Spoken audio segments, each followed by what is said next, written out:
Good? Alright.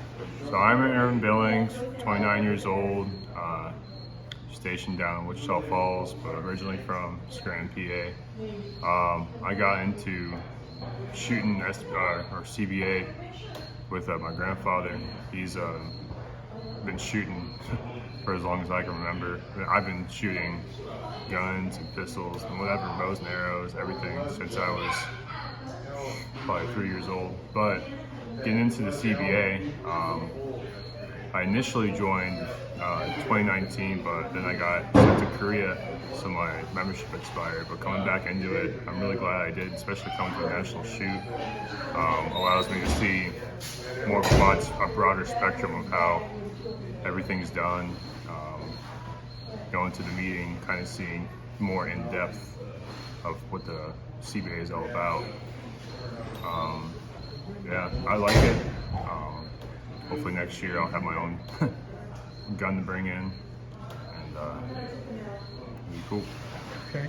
Well, a lot of people view the CBA as mainly older retirees, which a lot of our organization is. But we do have new our members that are coming in, and some existing that are younger and your age.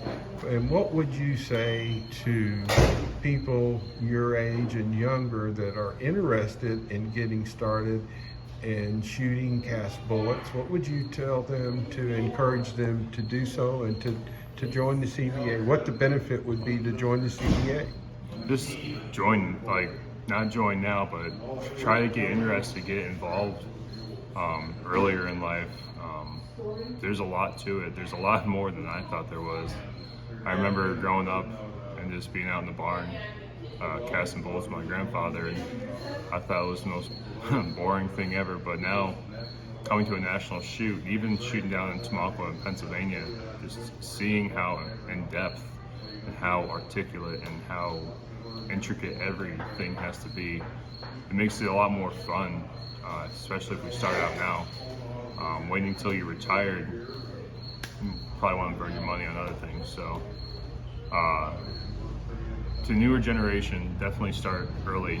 I know one of my buddies, his dad, along with my grandfather, they all started all together at the same time, and he's been involved the entire time. And to the older generation, don't try to conform to us.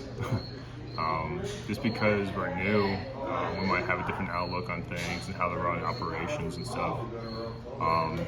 Just because we try something different doesn't mean it's the right way of doing something. I know the meeting we had with powder bullets and stuff, it was a pretty back and forth.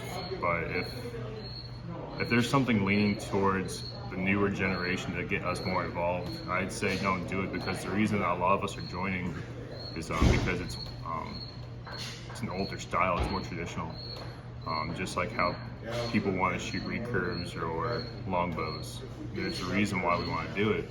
It's because it's still old and traditional. It's not a lot to be conformed yet. So. Okay. And if a